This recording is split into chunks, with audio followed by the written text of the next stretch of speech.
ಚಿನ್ನಸ್ವಾಮಿ ಸ್ಟೇಡಿಯಂನಲ್ಲಿ ಭೀಕರ ಕಾಲ್ತುಳಿತ ಪ್ರಕರಣ ನಡೆಯಿತು. ಈ ಕಾಲ್ತುಳಿತದಿಂದಾಗಿ 11 ಜನ ಬಲಿಯಾದರು. ಆದರೂ ಕೂಡ ಇಂದು ಕೂಡ ನಿರ್ಲಕ್ಷ್ಯ ಹಾಗೇ ಇದೆ. ಚಿನ್ನಸ್ವಾಮಿ ಕ್ರೀಡಾಂಗಣ ರಸ್ತೆಯಲ್ಲಿ ಜನರ ಜೀವಕ್ಕೆ ಯಾವುದೇ ಗ್ಯಾರಂಟಿ ಇಲ್ಲ. ಸ್ವಲ್ಪ ಯಾಮಾರಿದ್ರೆ ಸಾಕು, ನಿಮ್ಮ ಜೀವ ಹೋಗೋದಂತೂ ಫಿಕ್ಸ್. ರಿಪಬ್ಲಿಕ್ ಕ್ಯಾಮೆರಾದಲ್ಲಿ ಈ ಮಹಾ ನಿರ್ಲಕ್ಷ್ಯ ಈಗ ಬಟಾ ಬಯಲಾಗಿದೆ. ಎಂತ ನಿರ್ಲಕ್ಷ್ಯ, ಎಷ್ಟು ಇರ್ರೆಸ್ಪಾನ್ಸಿಬಿಲಿಟಿ ಅಂತಂದ್ರೆ, ಬೇಜವಾಬ್ದಾರಿ ಎಷ್ಟಿದೆ ಅಂತಂದ್ರೆ, ಜನರ ಜೀವ ಬಲಿ ಆದ ನಂತರದಲ್ಲೇ ಎಚ್ಚೆತ್ತುಕೊಳ್ಳೋದ, ಆ ನಂತರದಲ್ಲೇ ಎಲ್ಲ ಕಾರ್ಯಗಳನ್ನ ಪ್ರಶ್ನೆ ಪದೇ ಪದೇ ಕಾಡೋದಕ್ಕೆ ಕಾರಣನೇ ಇಂಥ ಘಟನೆಗಳು. ಯಾಕಂದ್ರೆ ಅಲ್ಲಿವರೆಗೂ ಕೂಡ ಯಾರು ಕೂಡ ಎಚ್ಚೆತ್ತುಕೊಳ್ಳೋದಿಲ್ಲ. ಜೀವಂತವಾಗಿದ್ದಾರೋ ಇಲ್ಲವೋ ಗೊತ್ತೇ ಆಗಲ್ಲ. ಸ್ವಲ್ಪ ಯಾವಾರಾದ್ರೂ ಕೂಡ ನಿಮ್ಮ ಜೀವ ಹೋಗೋದು ಫಿಕ್ಸ್. ಅಂತದ್ದೇನಾಗಿದೆ ಅಂತಂದ್ರೆ,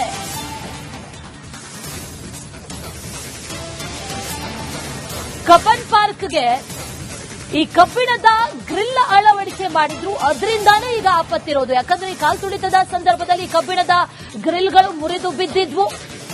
ಇದು ಘಟನೆ ನಡೆದು ಎಷ್ಟಾಯ್ತು? 7 ತಿಂಗಳಾಯ್ತು. 7 ತಿಂಗಳಾದ್ರೂ ಕೂಡ ಜಿಬಿಎ ಈ ಗ್ರಿಲ್ಗಳನ್ನ ರಿಪೇರಿ ಮಾಡಿಸ್ಲಿಲ್ಲ, ಸರಿಪಡಿಸಲಿಲ್ಲ. ಸ್ವಾಮಿ ಕ್ರೀಡಾಂಗಣದ ಮುಂಭಾಗದ ರಸ್ತೆಯಲ್ಲಿದ್ದೇನೆ. ನಿಮಗೆ ಒಂದು ದೃಶ್ಯ ತೋರಿಸ್ತೀನಿ. ಯಾಕಂದ್ರೆ ಆರ್ಸಿಬಿ ಕಾಲ್ತುಳಿತದಿಂದ 11 ಜನ ಸಾವಾಯಿತು. ಅವತ್ತು ಸಾಕಷ್ಟು ಜನ ಬಂದಿದ್ರು. ಇದೀಗ ಕಬ್ಬನ್ ಪಾರ್ಕ್ ನಲ್ಲಿ ಗ್ರಿಲ್ ಯಾವ ರೀತಿ ಇದೆ ನೋಡ್ತಿರಬಹುದು.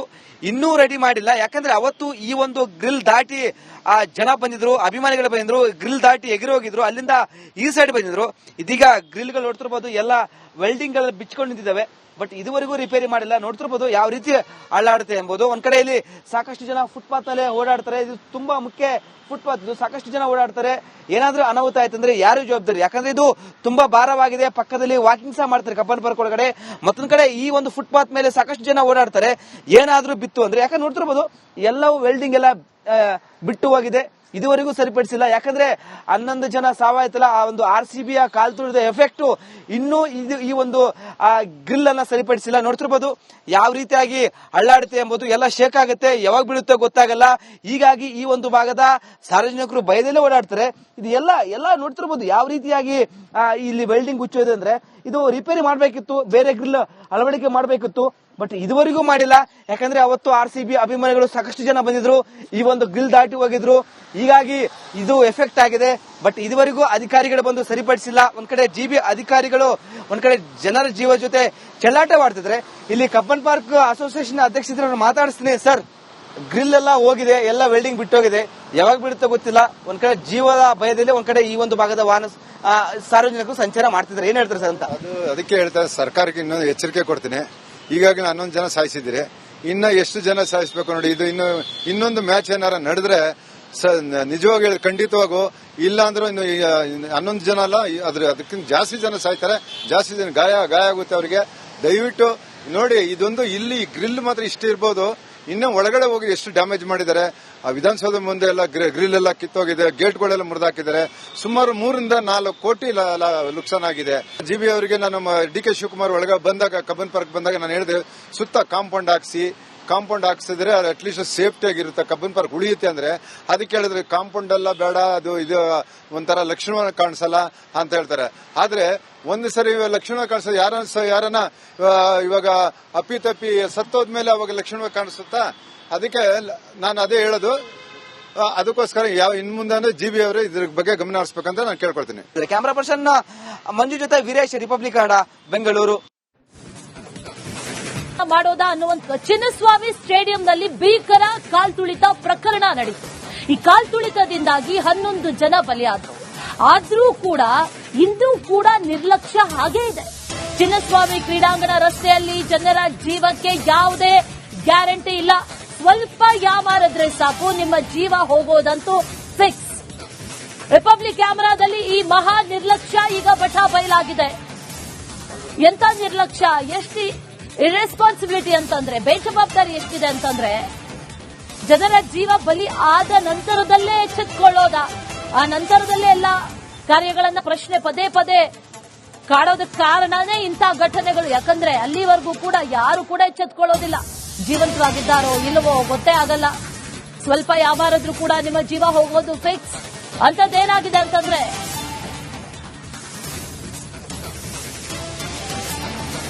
ಕಬ್ಬನ್ ಪಾರ್ಕ್ಗೆ ಈ ಕಬ್ಬಿಣದ ಗ್ರಿಲ್ ಅಳವಡಿಕೆ ಮಾಡಿದ್ರು, ಅದರಿಂದಾನೇ ಈಗ ಆಪತ್ತಿರೋದು. ಯಾಕಂದ್ರೆ ಈ ಕಾಲ್ ತುಳಿತದ ಸಂದರ್ಭದಲ್ಲಿ ಕಬ್ಬಿಣದ ಗ್ರಿಲ್ಗಳು ಮುರಿದು ಬಿದ್ದಿದ್ವು. ಇದು ಘಟನೆ ನಡೆದು ಎಷ್ಟಾಯ್ತು? 7 ತಿಂಗಳಾಯ್ತು. 7 ತಿಂಗಳಾದ್ರೂ ಕೂಡ ಜಿಬಿಎ ಈ ಗ್ರಿಲ್ಗಳನ್ನ ರಿಪೇರಿ ಮಾಡಿಸ್ತಿಲ್ಲ, ಸರಿಪಡಿಸ್ತಿಲ್ಲ. ಸ್ವಾಮಿ ಕ್ರೀಡಾಂಗಣದ ಮುಂಭಾಗದ ರಸ್ತೆಯಲ್ಲಿದ್ದೇನೆ. ನಿಮ್ಗೆ ಒಂದು ದೃಶ್ಯ ತೋರಿಸ್ತೀನಿ. ಯಾಕಂದ್ರೆ RCB ಕಾಲ್ ತುಳಿತದಿಂದ 11 ಜನ ಸಾವಾಯ್ತು. ಅವತ್ತು ಸಾಕಷ್ಟು ಜನ ಬಂದಿದ್ರು. ಇದೀಗ ಕಬ್ಬನ್ ಪಾರ್ಕ್ ನಲ್ಲಿ ಗ್ರಿಲ್ ಯಾವ ರೀತಿ ಇದೆ ನೋಡ್ತಿರ್ಬೋದು. ಇನ್ನೂ ರೆಡಿ ಮಾಡಿಲ್ಲ. ಯಾಕಂದ್ರೆ ಅವತ್ತು ಈ ಒಂದು ಗ್ರಿಲ್ ದಾಟಿ ಜನ ಬಂದಿದ್ರು, ಅಭಿಮಾನಿಗಳು ಬಂದಿದ್ರು, ಗ್ರಿಲ್ ದಾಟಿ ಎಗರಿ ಹೋಗಿದ್ರು, ಅಲ್ಲಿಂದ ಈ ಸೈಡ್ ಬಂದಿದ್ರು. ಇದೀಗ ಗ್ರಿಲ್ ಗಳು ನೋಡ್ತಿರ್ಬೋದು, ಎಲ್ಲ ವೆಲ್ಡಿಂಗ್ ಗಳು ಬಿಚ್ಕೊಂಡು ನಿಂತಿದ್ದಾವೆ. ಬಟ್ ಇದುವರೆಗೂ ರಿಪೇರಿ ಮಾಡಿಲ್ಲ. ನೋಡ್ತಿರ್ಬೋದು ಯಾವ ರೀತಿ ಅಳ್ಳಾಡುತ್ತೆ ಎಂಬುದು. ಒಂದ್ ಕಡೆ ಇಲ್ಲಿ ಸಾಕಷ್ಟು ಜನ ಫುಟ್ಪಾತ್ ಅಲ್ಲೇ ಓಡಾಡ್ತಾರೆ. ಇದು ತುಂಬಾ ಮುಖ್ಯ ಫುಟ್ಪಾತ್. ಇದು ಸಾಕಷ್ಟು ಜನ ಓಡಾಡ್ತಾರೆ. ಏನಾದ್ರೂ ಅನಾಹುತ ಆಯ್ತಂದ್ರೆ ಯಾರು ಜವಾಬ್ದಾರಿ? ಯಾಕಂದ್ರೆ ಇದು ತುಂಬಾ ಭಾರವಾಗಿದೆ. ಪಕ್ಕದಲ್ಲಿ ವಾಕಿಂಗ್ ಸಹ ಮಾಡ್ತಾರೆ ಕಬ್ಬನ್ ಪಾರ್ಕ್ ಒಳಗಡೆ. ಮತ್ತೊಂದ್ ಕಡೆ ಈ ಒಂದು ಫುಟ್ಪಾತ್ ಮೇಲೆ ಸಾಕಷ್ಟು ಜನ ಓಡಾಡ್ತಾರೆ. ಏನಾದ್ರೂ ಬಿತ್ತು ಅಂದ್ರೆ, ಯಾಕಂದ್ರೆ ನೋಡ್ತಿರ್ಬೋದು ಎಲ್ಲವೂ ವೆಲ್ಡಿಂಗ್ ಎಲ್ಲ ಬಿಟ್ಟು ಹೋಗಿದೆ. ಇದುವರೆಗೂ ಸರಿಪಡಿಸಿಲ್ಲ. ಯಾಕಂದ್ರೆ 11 ಜನ ಸಾವಾಯ್ತಲ್ಲ, ಆ ಒಂದು RCB ಕಾಲ್ ತುಳಿದ ಎಫೆಕ್ಟ್ ಇನ್ನೂ ಈ ಒಂದು ಗ್ರಿಲ್ ಅನ್ನ ಸರಿಪಡಿಸಿಲ್ಲ. ನೋಡ್ತಿರ್ಬೋದು ಯಾವ ರೀತಿಯಾಗಿ ಅಳ್ಳಾಡುತ್ತೆ ಎಂಬುದು. ಎಲ್ಲ ಶೇಕ್ ಆಗುತ್ತೆ, ಯಾವಾಗ ಬೀಳುತ್ತೆ ಗೊತ್ತಾಗಲ್ಲ. ಹೀಗಾಗಿ ಈ ಒಂದು ಭಾಗದ ಸಾರ್ವಜನಿಕರು ಭಯದಲ್ಲೇ ಓಡಾಡ್ತಾರೆ. ಇದು ಎಲ್ಲ ನೋಡ್ತಿರ್ಬೋದು ಯಾವ ರೀತಿಯಾಗಿ ಇಲ್ಲಿ ವೆಲ್ಡಿಂಗ್ ಹುಚ್ಚೋದು ಅಂದ್ರೆ, ಇದು ರಿಪೇರಿ ಮಾಡಬೇಕಿತ್ತು, ಬೇರೆ ಗ್ರಿಲ್ ಅಳವಡಿಕೆ ಮಾಡಬೇಕಿತ್ತು. ಬಟ್ ಇದುವರೆಗೂ ಮಾಡಿಲ್ಲ. ಯಾಕಂದ್ರೆ ಅವತ್ತು RCB ಅಭಿಮಾನಿಗಳು ಸಾಕಷ್ಟು ಜನ ಬಂದಿದ್ರು, ಈ ಒಂದು ಗ್ರಿಲ್ ದಾಟಿ ಹೋಗಿದ್ರು. ಹೀಗಾಗಿ ಇದು ಎಫೆಕ್ಟ್ ಆಗಿದೆ. ಬಟ್ ಇದುವರೆಗೂ ಅಧಿಕಾರಿಗಳು ಬಂದು ಸರಿಪಡಿಸಿಲ್ಲ. ಒಂದ್ ಕಡೆ ಜಿಬಿ ಅಧಿಕಾರಿಗಳು ಒಂದ್ ಕಡೆ ಜನರ ಜೀವ ಜೊತೆ ಚೆಲ್ಲಾಟವಾಡ್ತಿದ್ರೆ. ಇಲ್ಲಿ ಕಬ್ಬನ್ ಪಾರ್ಕ್ ಅಸೋಸಿಯೇಷನ್ ಅಧ್ಯಕ್ಷರು ಮಾತಾಡಿಸ್ತೀನಿ. ಸರ್, ಗ್ರಿಲ್ ಎಲ್ಲ ಹೋಗಿದೆ, ಎಲ್ಲ ವೆಲ್ಡಿಂಗ್ ಬಿಟ್ಟೋಗಿದೆ, ಯಾವಾಗ ಬಿಡುತ್ತೋ ಗೊತ್ತಿಲ್ಲ. ಒಂದ್ ಕಡೆ ಜೀವದ ಭಯದಲ್ಲಿ ಒಂದ್ ಕಡೆ ಈ ಒಂದು ಭಾಗದ ವಾಹನ ಸಾರ್ವಜನಿಕರು ಸಂಚಾರ ಮಾಡ್ತಿದ್ದಾರೆ. ಏನ್ ಹೇಳ್ತಾರೆ ಸರ್ ಅಂತ? ಅದಕ್ಕೆ ಹೇಳ್ತಾರೆ, ಸರ್ಕಾರಕ್ಕೆ ಇನ್ನೊಂದು ಎಚ್ಚರಿಕೆ ಕೊಡ್ತೀನಿ.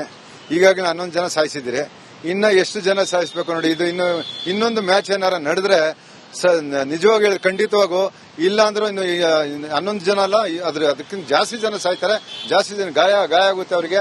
ದಯವಿಟ್ಟು ನೋಡಿ, ಇದೊಂದು ಇಲ್ಲಿ ಗ್ರಿಲ್ ಮಾತ್ರ ಇಷ್ಟು ಇರ್ಬೋದು. ಇನ್ನು ಒಳಗಡೆ ಹೋಗಿ ಎಷ್ಟು ಡ್ಯಾಮೇಜ್ ಮಾಡಿದ್ದಾರೆ. ಆ ವಿಧಾನಸೌಧ ಮುಂದೆ ಎಲ್ಲ ಗ್ರಿಲ್ ಎಲ್ಲ ಕಿತ್ತೋಗಿದೆ, ಗೇಟ್ಗಳೆಲ್ಲ ಮುರಿದಾಕಿದ್ದಾರೆ. ಸುಮಾರು 3 ರಿಂದ 4 ಕೋಟಿ ನುಕ್ಸಾನ್ ಆಗಿದೆ. ಜಿಬಿ ಅವರಿಗೆ ನಾನು DK ಶಿವಕುಮಾರ್ ಒಳಗೆ ಬಂದಾಗ, ಕಬ್ಬನ್ ಪಾರ್ಕ್ ಬಂದಾಗ ನಾನು ಹೇಳಿದೆ, ಸುತ್ತ ಕಾಂಪೌಂಡ್ ಹಾಕ್ಸಿದ್ರೆ ಅದು ಅಟ್ಲೀಸ್ಟ್ ಸೇಫ್ಟಿ ಆಗಿರುತ್ತೆ, ಕಬ್ಬನ್ ಪಾರ್ಕ್ ಉಳಿಯುತ್ತೆ ಅಂದ್ರೆ. ಅದಕ್ಕೆ ಹೇಳಿದ್ರೆ ಕಾಂಪೌಂಡ್ ಎಲ್ಲ ಬೇಡ, ಇದು ಒಂಥರ ಲಕ್ಷಣ ಕಾಣಿಸಲ್ಲ ಅಂತ ಹೇಳ್ತಾರೆ. ಆದ್ರೆ ಒಂದು ಸರಿ ಲಕ್ಷಣ ಕಾಣಿಸೋದು ಯಾರನ್ನ ಇವಾಗ ಅಪ್ಪಿತಪ್ಪಿ ಸತ್ತೋದ್ಮೇಲೆ ಅವಾಗ ಲಕ್ಷಣ ಕಾಣಿಸುತ್ತಾ? ಅದಕ್ಕೆ ನಾನು ಅದೇ ಹೇಳೋದು. ಅದಕ್ಕೋಸ್ಕರ ಇನ್ ಮುಂದೆ ಜಿಬಿ ಅವರು ಇದ್ರ ಬಗ್ಗೆ ಗಮನ ಹರಿಸಬೇಕಂತ ನಾನು ಕೇಳ್ಕೊಳ್ತೀನಿ. ಕ್ಯಾಮರಾ ಪರ್ಸನ್ ಮಂಜು ಜೊತೆ ವೀರೇಶ್, ರಿಪಬ್ಲಿಕ್ ಕನ್ನಡ, ಬೆಂಗಳೂರು. ಚಿನ್ನಸ್ವಾಮಿ ಸ್ಟೇಡಿಯಂನಲ್ಲಿ ಭೀಕರ ಕಾಲ್ ತುಳಿತ ಪ್ರಕರಣ ನಡೆಯಿತು. ಈ ಕಾಲ್ ತುಳಿತದಿಂದಾಗಿ 11 ಜನ ಬಲಿಯಾದರು. ಆದ್ರೂ ಕೂಡ ಇಂದು ಕೂಡ ನಿರ್ಲಕ್ಷ್ಯ ಹಾಗೇ ಇದೆ. ಚಿನ್ನಸ್ವಾಮಿ ಕ್ರೀಡಾಂಗಣ ರಸ್ತೆಯಲ್ಲಿ ಜನರ ಜೀವಕ್ಕೆ ಯಾವುದೇ ಗ್ಯಾರಂಟಿ ಇಲ್ಲ. ಸ್ವಲ್ಪ ಯಾಮಾರಿದ್ರೆ ಸಾಕು, ನಿಮ್ಮ ಜೀವ ಹೋಗೋದಂತೂ ಫಿಕ್ಸ್.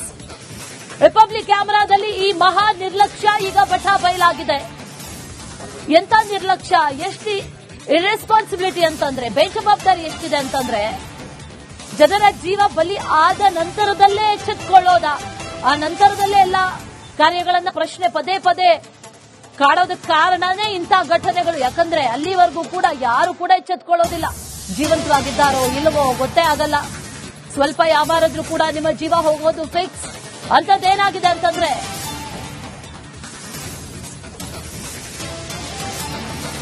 ಕಬ್ಬನ್ ಪಾರ್ಕ್ಗೆ ಈ ಕಬ್ಬಿಣದ ಗ್ರಿಲ್ ಅಳವಡಿಕೆ ಮಾಡಿದ್ರು, ಅದರಿಂದಾನೇ ಈಗ ಆಪತ್ತಿರೋದು. ಯಾಕಂದ್ರೆ ಈ ಕಾಲ್ ತುಳಿತದ ಸಂದರ್ಭದಲ್ಲಿ ಕಬ್ಬಿಣದ ಗ್ರಿಲ್ಗಳು ಮುರಿದು ಬಿದ್ದಿದ್ವು. ಇದು ಘಟನೆ ನಡೆದು ಎಷ್ಟಾಯ್ತು? 7 ತಿಂಗಳಾಯ್ತು. 7 ತಿಂಗಳಾದ್ರೂ ಕೂಡ ಜಿಬಿಎ ಈ ಗ್ರಿಲ್ಗಳನ್ನ ರಿಪೇರಿ ಮಾಡಿಸ್ತಿಲ್ಲ, ಸರಿಪಡಿಸ್ತಿಲ್ಲ. ಸ್ವಾಮಿ ಕ್ರೀಡಾಂಗಣದ ಮುಂಭಾಗದ ರಸ್ತೆಯಲ್ಲಿದ್ದೇನೆ. ನಿಮ್ಗೆ ಒಂದು ದೃಶ್ಯ ತೋರಿಸ್ತೀನಿ. ಯಾಕಂದ್ರೆ RCB ಕಾಲ್ ತುಳಿತದಿಂದ 11 ಜನ ಸಾವಾಯ್ತು. ಅವತ್ತು ಸಾಕಷ್ಟು ಜನ ಬಂದಿದ್ರು. ಇದೀಗ ಕಬ್ಬನ್ ಪಾರ್ಕ್ ನಲ್ಲಿ ಗ್ರಿಲ್ ಯಾವ ರೀತಿ ಇದೆ ನೋಡ್ತಿರ್ಬೋದು. ಇನ್ನೂ ರೆಡಿ ಮಾಡಿಲ್ಲ. ಯಾಕಂದ್ರೆ ಅವತ್ತು ಈ ಒಂದು ಗ್ರಿಲ್ ದಾಟಿ ಜನ ಬಂದಿದ್ರು, ಅಭಿಮಾನಿಗಳು ಬಂದಿದ್ರು, ಗ್ರಿಲ್ ದಾಟಿ ಎಗರಿ ಹೋಗಿದ್ರು, ಅಲ್ಲಿಂದ ಈ ಸೈಡ್ ಬಂದಿದ್ರು. ಇದೀಗ ಗ್ರಿಲ್ ಗಳು ನೋಡ್ತಿರ್ಬೋದು, ಎಲ್ಲ ವೆಲ್ಡಿಂಗ್ ಗಳು ಬಿಚ್ಕೊಂಡು ನಿಂತಿದ್ದಾವೆ. ಬಟ್ ಇದುವರೆಗೂ ರಿಪೇರಿ ಮಾಡಿಲ್ಲ. ನೋಡ್ತಿರ್ಬೋದು ಯಾವ ರೀತಿ ಅಳ್ಳಾಡುತ್ತೆ ಎಂಬುದು. ಒಂದ್ ಕಡೆ ಇಲ್ಲಿ ಸಾಕಷ್ಟು ಜನ ಫುಟ್ಪಾತ್ ಅಲ್ಲೇ ಓಡಾಡ್ತಾರೆ. ಇದು ತುಂಬಾ ಮುಖ್ಯ ಫುಟ್ಪಾತ್. ಇದು ಸಾಕಷ್ಟು ಜನ ಓಡಾಡ್ತಾರೆ. ಏನಾದ್ರೂ ಅನಾಹುತ ಆಯ್ತಂದ್ರೆ ಯಾರು ಜವಾಬ್ದಾರಿ? ಯಾಕಂದ್ರೆ ಇದು ತುಂಬಾ ಭಾರವಾಗಿದೆ. ಪಕ್ಕದಲ್ಲಿ ವಾಕಿಂಗ್ ಸಹ ಮಾಡ್ತಾರೆ ಕಬ್ಬನ್ ಪಾರ್ಕ್ ಒಳಗಡೆ. ಮತ್ತೊಂದು ಒಂದ್ ಕಡೆ ಈ ಒಂದು ಫುಟ್ಪಾತ್ ಮೇಲೆ ಸಾಕಷ್ಟು ಜನ ಓಡಾಡ್ತಾರೆ. ಏನಾದ್ರೂ ಬಿತ್ತು ಅಂದ್ರೆ, ಯಾಕಂದ್ರೆ ನೋಡ್ತಿರ್ಬೋದು ಎಲ್ಲವೂ ವೆಲ್ಡಿಂಗ್ ಎಲ್ಲ ಬಿಟ್ಟು ಹೋಗಿದೆ, ಇದುವರೆಗೂ ಸರಿಪಡಿಸಿಲ್ಲ. ಯಾಕಂದ್ರೆ 11 ಜನ ಸಾವಾಯ್ತಲ್ಲ, ಆ ಒಂದು RCB ಕಾಲ್ ತುಳಿದ ಎಫೆಕ್ಟ್ ಇನ್ನೂ ಈ ಒಂದು ಗ್ರಿಲ್ ಅನ್ನ ಸರಿಪಡಿಸಿಲ್ಲ. ನೋಡ್ತಿರ್ಬೋದು ಯಾವ ರೀತಿಯಾಗಿ ಅಳ್ಳಾಡುತ್ತೆ ಎಂಬುದು, ಎಲ್ಲ ಶೇಕ್ ಆಗುತ್ತೆ, ಯಾವಾಗ ಬೀಳುತ್ತೋ ಗೊತ್ತಾಗಲ್ಲ. ಹೀಗಾಗಿ ಈ ಒಂದು ಭಾಗದ ಸಾರ್ವಜನಿಕರು ಭಯದಲ್ಲೇ ಓಡಾಡ್ತಾರೆ. ಇದು ಎಲ್ಲ ನೋಡ್ತಿರ್ಬೋದು ಯಾವ ರೀತಿಯಾಗಿ ಇಲ್ಲಿ ವೆಲ್ಡಿಂಗ್ ಹುಚ್ಚೋದೆ ಅಂದ್ರೆ, ಇದು ರಿಪೇರಿ ಮಾಡ್ಬೇಕಿತ್ತು, ಬೇರೆ ಗ್ರಿಲ್ ಅಳವಡಿಕೆ ಮಾಡ್ಬೇಕಿತ್ತು, ಬಟ್ ಇದುವರೆಗೂ ಮಾಡಿಲ್ಲ. ಯಾಕಂದ್ರೆ ಅವತ್ತು RCB ಅಭಿಮಾನಿಗಳು ಸಾಕಷ್ಟು ಜನ ಬಂದಿದ್ರು, ಈ ಒಂದು ಗ್ರಿಲ್ ದಾಟಿ ಹೋಗಿದ್ರು, ಹೀಗಾಗಿ ಇದು ಎಫೆಕ್ಟ್ ಆಗಿದೆ. ಬಟ್ ಇದುವರೆಗೂ ಅಧಿಕಾರಿಗಳು ಬಂದು ಸರಿಪಡಿಸಿಲ್ಲ. ಒಂದ್ ಕಡೆ GB ಅಧಿಕಾರಿಗಳು ಒಂದ್ ಕಡೆ ಜನರ ಜೀವ ಜೊತೆ ಚೆಲ್ಲಾಟವಾಡ್ತಿದ್ರೆ, ಇಲ್ಲಿ ಕಬ್ಬನ್ ಪಾರ್ಕ್ ಅಸೋಸಿಯೇಷನ್ ಅಧ್ಯಕ್ಷರನ್ನು ಮಾತಾಡಿಸ್ತೀನಿ. ಸರ್, ಗ್ರಿಲ್ ಎಲ್ಲ ಹೋಗಿದೆ, ಎಲ್ಲ ವೆಲ್ಡಿಂಗ್ ಬಿಟ್ಟೋಗಿದೆ, ಯಾವಾಗ ಬಿಡುತ್ತೋ ಗೊತ್ತಿಲ್ಲ. ಒಂದ್ ಕಡೆ ಜೀವದ ಭಯದಲ್ಲಿ ಒಂದ್ ಕಡೆ ಈ ಒಂದು ಭಾಗದ ವಾಹನ ಸಾರ್ವಜನಿಕರು ಸಂಚಾರ ಮಾಡ್ತಿದ್ದಾರೆ, ಏನ್ ಹೇಳ್ತಾರೆ ಸರ್ ಅಂತ? ಅದಕ್ಕೆ ಹೇಳ್ತಾರೆ, ಸರ್ಕಾರಕ್ಕೆ ಇನ್ನೊಂದು ಎಚ್ಚರಿಕೆ ಕೊಡ್ತೀನಿ. ಈಗಾಗಲೇ 11 ಜನ ಸಾಯಿಸಿದ್ದೀರಿ, ಇನ್ನ ಎಷ್ಟು ಜನ ಸಾಯಿಸಬೇಕು ನೋಡಿ. ಇದು ಇನ್ನೊಂದು ಮ್ಯಾಚ್ ಏನಾರ ನಡೆದ್ರೆ ನಿಜವಾಗಿ ಹೇಳಿ ಖಂಡಿತವಾಗೂ, ಇಲ್ಲ ಅಂದ್ರೆ 11 ಜನ ಅಲ್ಲ, ಅದಕ್ಕಿಂತ ಜಾಸ್ತಿ ಜನ ಸಾಯ್ತಾರೆ, ಜಾಸ್ತಿ ಜನ ಗಾಯ ಆಗುತ್ತೆ ಅವರಿಗೆ. ದಯವಿಟ್ಟು ನೋಡಿ, ಇದೊಂದು ಇಲ್ಲಿ ಗ್ರಿಲ್ ಮಾತ್ರ ಇಷ್ಟು ಇರ್ಬೋದು, ಇನ್ನ ಒಳಗಡೆ ಹೋಗಿ ಎಷ್ಟು ಡ್ಯಾಮೇಜ್ ಮಾಡಿದ್ದಾರೆ. ಆ ವಿಧಾನಸೌಧ ಮುಂದೆ ಎಲ್ಲ ಗ್ರಿಲ್ ಎಲ್ಲ ಕಿತ್ತೋಗಿದೆ, ಗೇಟ್ಗಳೆಲ್ಲ ಮುರಿದಾಕಿದ್ದಾರೆ. ಸುಮಾರು 3 ರಿಂದ 4 ಕೋಟಿ ನುಕ್ಸಾನ್ ಆಗಿದೆ. GB ಅವರಿಗೆ ನಾನು DK ಶಿವಕುಮಾರ್ ಒಳಗೆ ಬಂದಾಗ, ಕಬ್ಬನ್ ಪಾರ್ಕ್ ಬಂದಾಗ ನಾನು ಹೇಳಿದೆ, ಸುತ್ತ ಕಾಂಪೌಂಡ್ ಹಾಕ್ಸಿದ್ರೆ ಅಟ್ಲೀಸ್ಟ್ ಸೇಫ್ಟಿ ಆಗಿರುತ್ತೆ, ಕಬ್ಬನ್ ಪಾರ್ಕ್ ಉಳಿಯುತ್ತೆ ಅಂದ್ರೆ. ಅದಕ್ಕೆ ಹೇಳಿದ್ರೆ ಕಾಂಪೌಂಡ್ ಎಲ್ಲ ಬೇಡ, ಇದು ಒಂಥರ ಲಕ್ಷಣ ಕಾಣಿಸಲ್ಲ ಅಂತ ಹೇಳ್ತಾರೆ. ಆದ್ರೆ ಒಂದು ಸರಿ ಲಕ್ಷಣ ಕಾಣಿಸೋದು, ಯಾರನ್ನ ಇವಾಗ ಅಪ್ಪಿತಪ್ಪಿ ಸತ್ತೋದ್ಮೇಲೆ ಅವಾಗ ಲಕ್ಷಣ ಕಾಣಿಸುತ್ತಾ? ಅದಕ್ಕೆ ನಾನು ಅದೇ ಹೇಳೋದು. ಅದಕ್ಕೋಸ್ಕರ ಇನ್ ಮುಂದೆ GB ಅವರು ಇದ್ರ ಬಗ್ಗೆ ಗಮನ ಹರಿಸಬೇಕಂತ ನಾನು ಕೇಳ್ಕೊಳ್ತೀನಿ. ಕ್ಯಾಮರಾ ಪರ್ಸನ್ ಮಂಜು ಜೊತೆ ವೀರೇಶ್, ರಿಪಬ್ಲಿಕ್ ಕನ್ನಡ, ಬೆಂಗಳೂರು. ಮಾಡೋದಾ ಅನ್ನುವಂತ